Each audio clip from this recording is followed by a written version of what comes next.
Kreml Hair Tonic and Kreml Shampoo present the new adventures of Sherlock Holmes, starring Nigel Bruce as Dr. Watson and Tom Conway as Sherlock Holmes.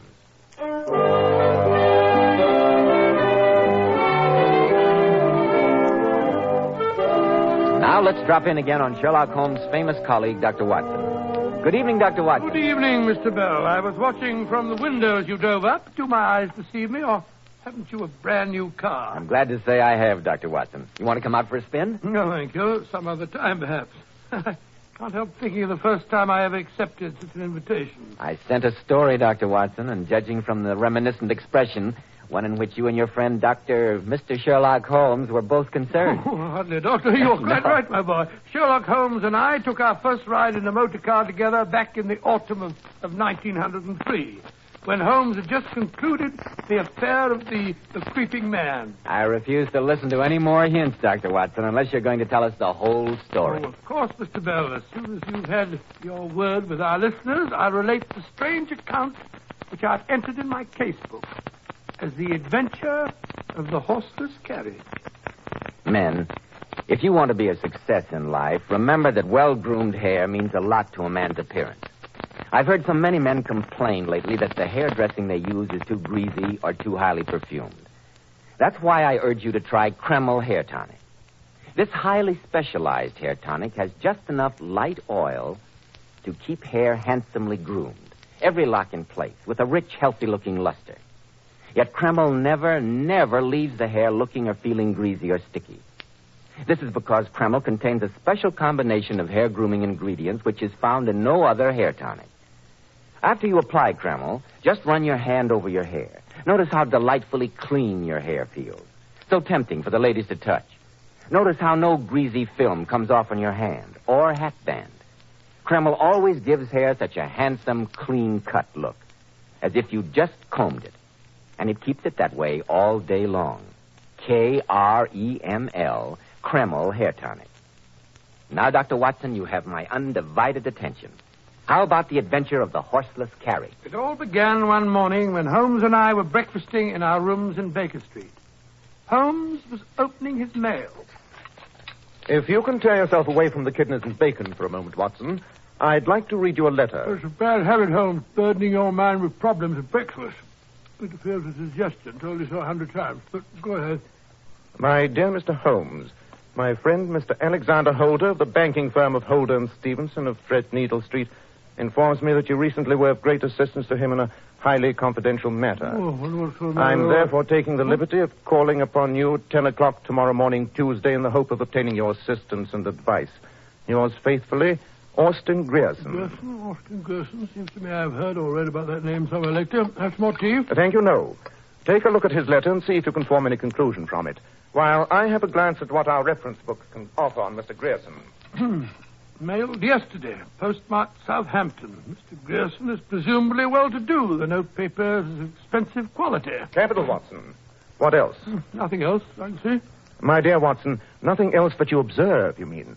Mr. Grierson has evidently written under the stress of strong emotion. Notice how the pen nib has dug into the paper at several points. He is evidently a man who is used to having his own way. The manner in which he appoints the hour at which he will call upon us today indicates that. He is obviously mechanically minded, and despite his wealth, still interests himself in machinery. Oh, now, Holmes, how can you tell that? There are faint traces of 2 fingerprints of the writer's left hand, where he held the paper with fingers that were a trifle oily.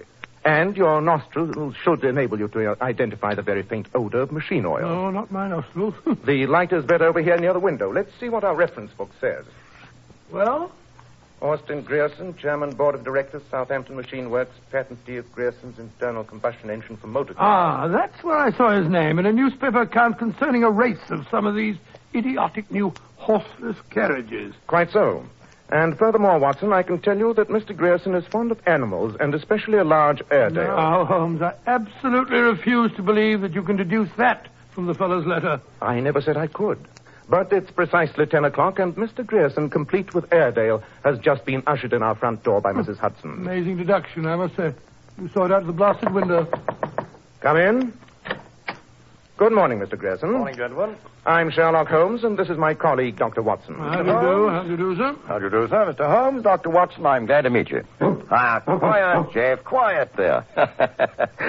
This is my colleague and a very good guardian, too. Well, sit down, Mr. Grierson, and tell me why you feel the need of a watchdog. The newness of his collar and lead would indicate that you've only recently acquired him. Quite right, Mr. Holmes. Well, I'll get to the point at once. I made all my money in machinery. I don't mind saying it, I'm a pretty wealthy man. During the past 3 years, I've devoted all my time and most of my fortune to developing the coming wonder of the world, sir, the motor car. Wonder of the world, eh? It'll never replace the horse, Mr. Grierson. Never. You sound like my nephew Edward, Dr. Watson. He shares your opinion. But I assure you, sir, that if my new motor car can only win the forthcoming endurance test, of which you may have read, I shall have no difficulty in selling a car a week. 52 cars a year? Preposterous. Nevertheless, it is the case, Dr. Watson. In fact, Mr. Holmes, it is the very excellence of my prospects that has brought me to you. How's that, Mr. Grierson? I have just recently completed and been testing the first model of my new car. 2 cylinders instead of the old-fashioned 1. Tremendous power, Mr. Holmes. The endurance test is to be held tomorrow over a course from Southampton to Alton and back. A distance of over 40 miles. 40 miles? And I feel certain that my new car will win. And as you can easily imagine, gentlemen, the ensuing publicity will be invaluable. In fact, Mr. Holmes, I have no hesitation in saying that I must win. I see. At least one of the backers of the other 3 cars that entered in this contest feels the same way. And the last 2 weeks there have been one very definite attempt to damage my new car, and yesterday a second attempt almost resulted in my death. Evidently, some people do take these horseless carriages seriously. Yes, Dr. Watson. Unlike you and my nephew Edward, who feels that I'm dissipating the family fortunes in a mad scheme, some people do. Only the fortunate fact that I was driving slowly at the moment saved me from death when the testing apparatus broke. It could not have been an accident, Mr. Grierson? Did the mechanism show definite signs of being tampered with? Beyond any doubt, Mr. Holmes. There were file marks on the steering yoke. And you're certain that these attempts are being made by outside sources, not by members of your own family or persons associated with your venture? My family and fellow workers are above suspicion, Mr. Holmes. So I hope that you will undertake to guard both the car and myself during the next 24 hours until the race is over. Under one condition, Mr. Grierson. Name it, sir. I'm always anxious to experience a new sensation. My condition is that you take Dr. Watson and myself for a drive in your racer as soon as we can get to Southampton. What? Done, Mr. Holmes. Not I. You'll never get me to risk my life in one of those wretched things. Holmes,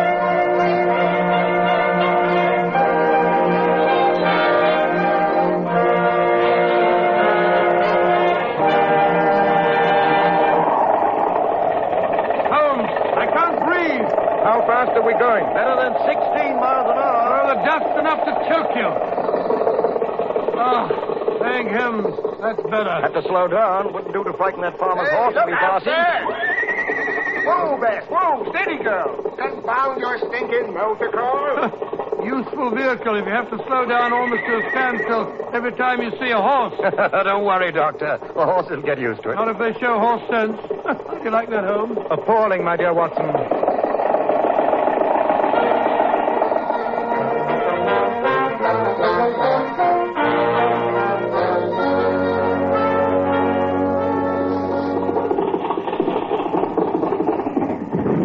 Gentlemen, here we are, safely home again. A most interesting experience, Mr. Grierson. Oh, phew. I'll feel better when I've washed off some of this dust. Go up to the house in a moment, Dr. Watson. I'm so sorry there's no place to wash up down here in the barn. I've been keeping the car here for the past couple of weeks instead of down at the machine works. At least this old barn is near the house. I wonder where that fellow Simmons can be. Just a moment, gentlemen. I'll hang up your dusters in this cupboard. Here, now, get away from that car, you two. If you don't, your skulls will be bashed in with this spanner. Just a moment, my good man. There's no need for you to be I offensive. know who you are. You're someone of those Hold sneaky on, people. Simmons, hold on. These gentlemen are friends of mine. This is Mr. Sherlock Holmes and Dr. Watson. Oh. This is Joe Simmons, gentlemen. Oh, hi, Good morning, Simmons. The foreman of my machine works and the best motor car mechanic in the world. You'll understand my suspicions, Mr. Grierson, when I tell you that Mr. Charles saw some bloke hanging about here while you were up in London. What, did you catch him? No, I'm sorry to say I didn't, sir. We chased him, but the blighter got away. Hello, Uncle Austin. How did she run? Perfectly, Charles, perfectly. You and Joe have a tune to a hair. Gentlemen, My nephew, Charles Grayson, who helped me design my car. Charles, Mr. Holmes, Dr. Watson. How do you do? How do you do? She's a beauty, isn't she, gentlemen? Come, let's go up to the house for some tea. Simmons, you will be here on guard tonight? You bet I will, Mr. Grayson. And keep Jeff with you. Stay here, Jeff. Good dog. Good dog.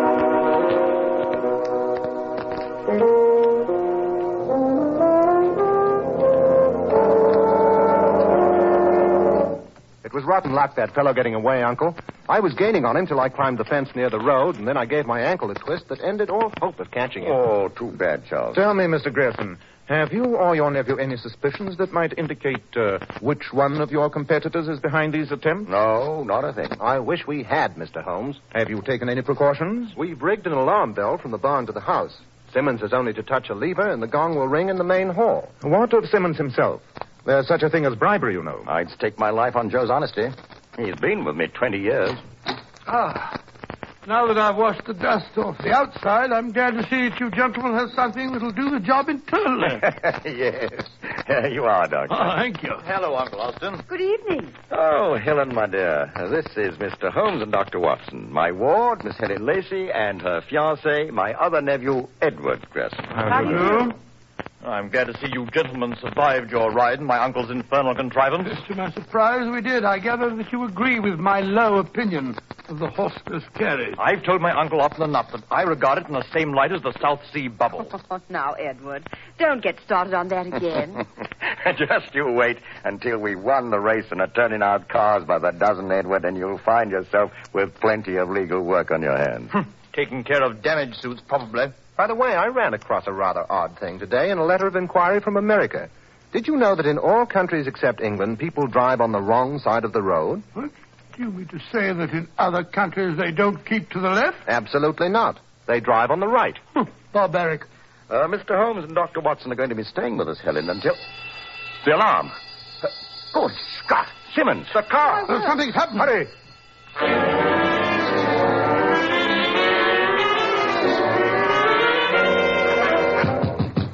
Simmons! Let us in.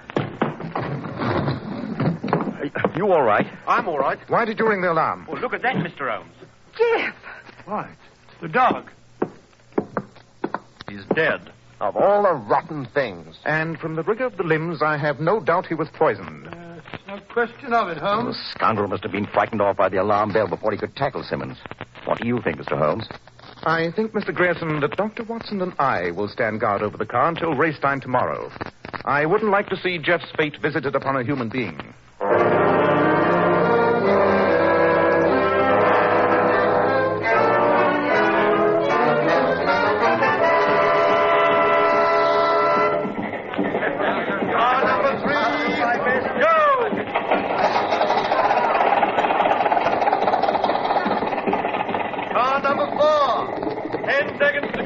Good luck, Mr. Grayson. You've done your job, Mr. Holmes. Now I'll do mine. Careful of that curve near Petersfield, Uncle. Be careful, Uncle. Good luck. Come back all in one piece. Car number 4, go!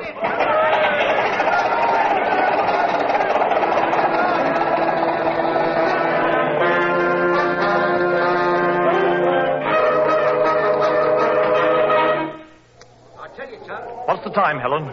1 hour and 46 minutes. With luck, the first car should be finishing soon, shouldn't it? You're overlooking the time necessary for changing tires, Mr. Holmes. After all, covering better than 40 miles at top speed, they have to make 2 or 3 changes. Yes, I never heard of having to change a horse's shoes 2 or 3 times in 40 miles, did you? Oh, quiet, Watson.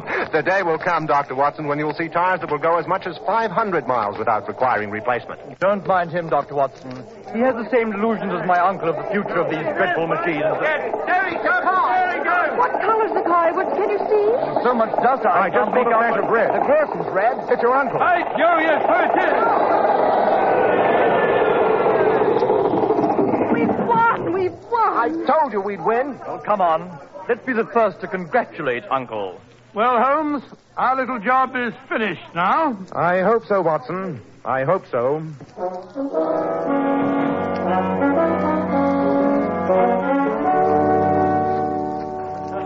Well, I'll admit the way Mr. Grayson took the bridge outside Alton, my heart was in my mouth. But it was a great race. Hello, everybody. Hello, Charles. Hello, Charles. Where's Mr. Grierson, Charles? Oh, I left him down in the barn. He's crooning over the car like a mother. You don't think, Mr. Holmes, that the twisters who've been causing this trouble would try any tricks now that the race is over, do you, sir? I hardly think anyone will make any attempts on the car. Oh, here's a telegram for you, Mr. Holmes. It just arrived. Thank you. Is Uncle Austin still down at the barn? Just passed by there. Thought I heard a motor running. Uncle's promised to let me drive the next race. I'm glad it's you and not Edward who likes motors. I say, Holmes, where are you going? Down to the barn. You don't think that there's anything wrong, do you? I told you, Watson, I was no longer concerned about the car.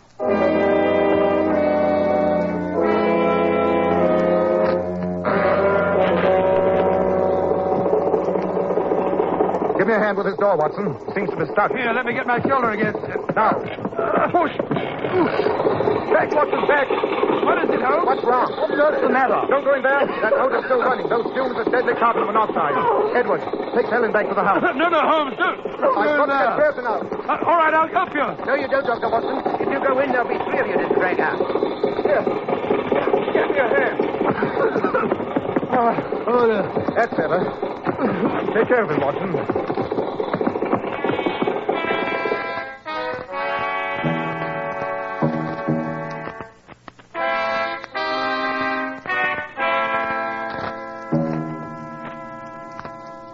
It's no use going on with that artificial respiration, Charles. I'm afraid there's nothing further that we can do for your uncle.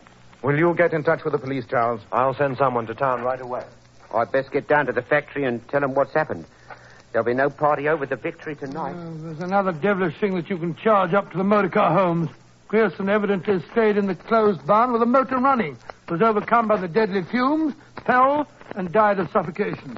And how do you account for that deep wound at the back of his head? Well, obviously, when he fell, he struck his head against the metal bonnet of the car. You saw the blood on the edge of the bonnet, didn't you? Quite so.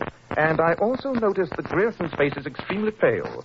Did you notice that, Watson? Yes, of course. What of it? Simply that carbon monoxide victims invariably show a cherry red discoloration of the face. What do you mean, Holmes?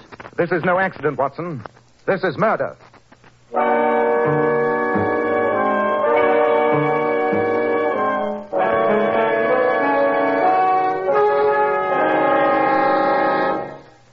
In just a moment, we'll rejoin Sherlock Holmes as he endeavors to solve the mysterious death of Austin Grierson.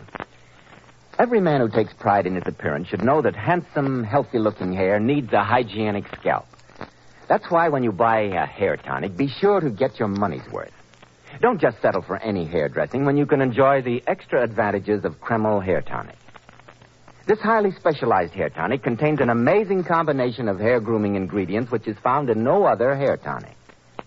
Kreml keeps dry, stubborn hair neatly in place all day and always gives hair such a natural, well-groomed appearance, never sticky or greasy. But men, Kreml does lots more than keep hair looking handsome. Kreml leaves your scalp feeling so alive. At the same time, it removes dandruff flakes. It's simply great to lubricate a dry scalp. And if your hair is so dry it breaks and falls when you comb it, Kreml actually helps condition the hair, in that it makes it feel softer, more pliable. So men, buy a bottle of Kreml at any drug counter. Ask for an application at your barber shop. Let Kreml help keep your scalp hygienic, your hair always looking its very best. Kreml, Kreml Hair Tonic. Now, Dr. Watson, what happened after Sherlock Holmes discovered Mr. Grierson had not died accidentally but had been murdered? Well, I was still the only one to whom Holmes had revealed the shocking discovery, and he'd cautioned me to say nothing of it.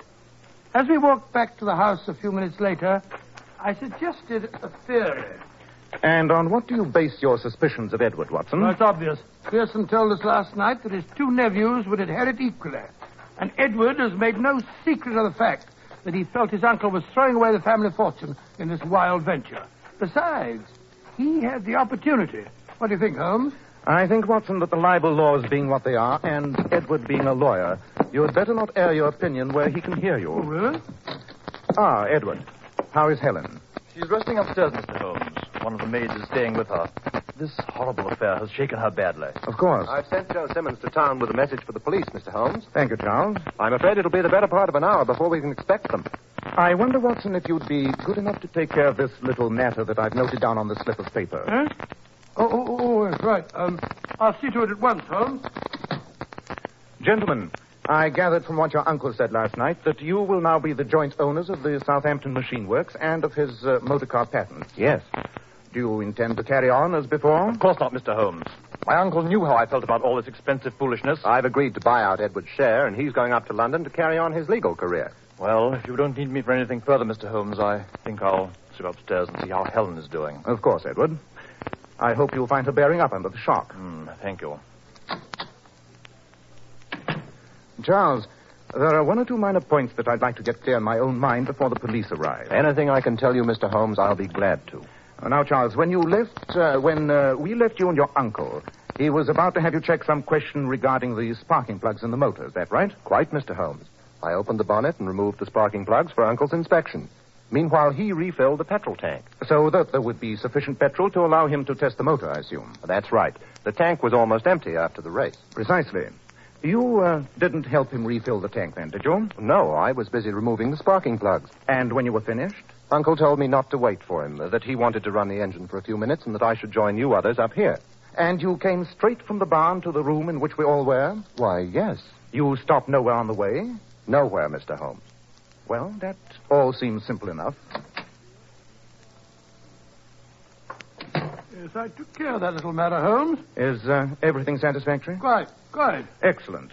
If you and Charles will excuse me, Watson, I'll be back in a few minutes. Why, certainly, Mr. Holmes. By the way, Charles, Dr. Watson and I will be returning to London as soon as the police have been here. Very well. I suppose, Dr. Watson, that this tragic accident confirms your distaste for the motor car. Yes, it does, Charles. Or rather, it would if Holmes hadn't convinced me that it wasn't an accident. What do you mean? There's something I couldn't... I thought Holmes had told you that... Told me what? Nothing. Nothing. I insist on knowing what you're hinting. Are you implying that my uncle's death was not accidental? Well, of course it didn't occur to me. But Holmes pointed out that in the case of monoxide poisoning, the face and lips would be congested, and your uncle's face was pale. Holmes seemed to think that I'll see for myself what Holmes thinks. I won't stand for any insinuations that... Holmes seemed to think that your uncle was... Oh, gone. Watson, did he take the bait? Swallowed it hook, line, and sinker. Good work, Watson. You evidently carried out my instructions in the note to perfection. Yes, I think I convinced him that I left the cat out of the bag quite accidentally. He said he was going off to have it out with you at once. He must have changed his mind rather suddenly, judging from the way he hurried down the hall and tiptoed out of the front door. I don't understand. To prove that Austin Grierson was murdered, Watson, would be a matter of the utmost simplicity. But my certainty that it was Charles who murdered him rests upon so slender a bit of evidence that I'm sure no jury in the world would convict him. It was necessary to make Charles betray himself, and he fell into our trap. His very flight is a confession of guilt. Ah, listen.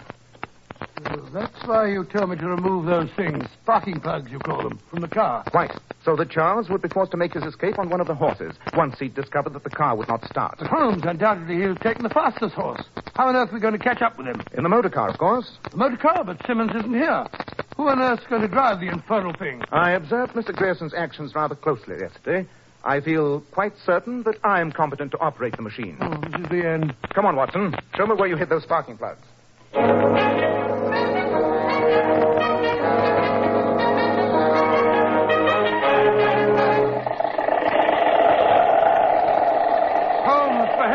Slow down. It's so dark I can barely see the road. Keep your eyes open, Watson. We should be overtaking him any moment. And keep your service revolver ready. Hello, there's something up ahead there. Just caught a glimpse of it against the skyline. There he is. Brace yourself, Watson. I'm going to cut in ahead of him. Stop or we fire. Good shot, Watson.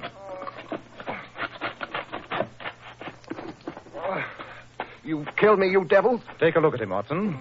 Got him through the shoulder. Painful, but not fatal. Blast you, Holmes. You had the devil's own luck. I can assure you it wasn't luck that gave you away and revealed your whole scheme.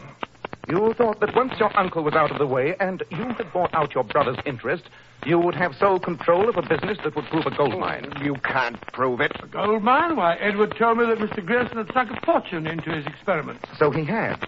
But what Edward did not know, but Charles had evidently learned, was that the banking firm of Holden Stevenson had offered Mr. Grierson £100,000 for his patents. The offer was dependent upon his winning the race. The telegram I received yesterday from Holden Stevenson was an answer to my inquiry. You devil. Good heavens, then, Holmes, All those previous attempts at sabotage... Those were designed to make us think that some competitor was responsible. All meant to point away from the real murderer. The dog. Why poison the dog? Another attempt to lead us off the track by making us believe strangers were responsible. But, Holmes, what was it that made you realize that it was Charles who killed his uncle? As I've often told you, Watson, you see, but you do not observe. You may remember that when we returned from our drive, Mr. Austin Grierson, when you wanted to wash off the dust, told you that there was no place in the barn where you could do so. What on earth's that got to do with it? When this fellow here had removed the sparking plugs after the race at his uncle's request, his hands must have been covered with dirt and grease. But when he joined us at the house, his hands were quite clean. He told me when I questioned him that he had not stopped anywhere on the way. Obviously, it must have been he that filled the petrol tank so that the engine would keep running after he had killed his uncle. Nothing but petrol would have washed off the oil and dirt from his hands. Good heavens, Holmes, and that was a slender clue which told you that he'd killed Grierson. So slender a clue, Watson, that it was only your excellent performance that betrayed this fellow into the flight that will convict him. Oh, thanks very much. Only did what you told me, Holmes.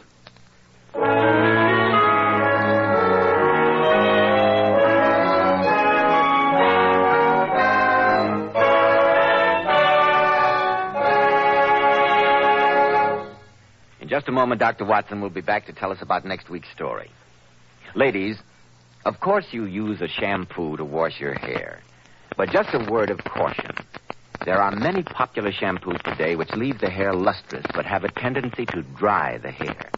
And here's why I advise you to always use Kreml.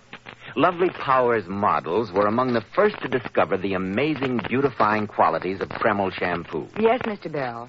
The girls claim no other shampoo leaves hair with more brilliant, glossy, natural highlights.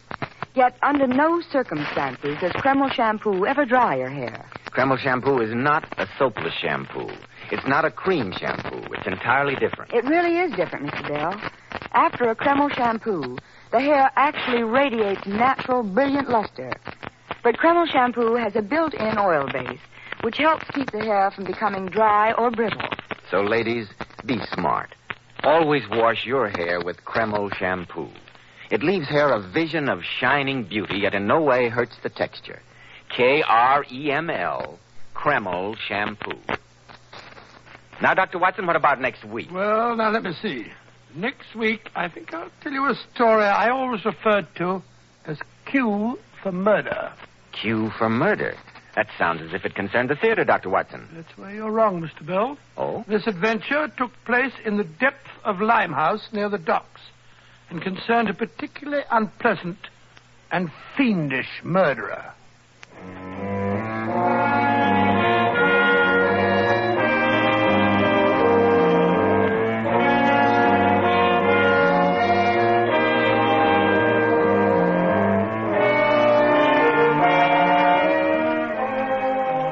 Tonight's Sherlock Holmes adventure was suggested by an incident in Sir Arthur Conan Doyle's story, The Beryl Coronet. Nigel Bruce appeared by permission of California Pictures. Tom Conway through the courtesy of Eagle Lion Pictures. The Sherlock Holmes series is produced by Tom McKnight, with original music composed and conducted by Alex Steinert. This is Joseph Bell speaking for Kreml Hair Tonic and Kreml Shampoo, and inviting you to be with us next week at this same time, when Dr. Watson will tell us about Q for murder.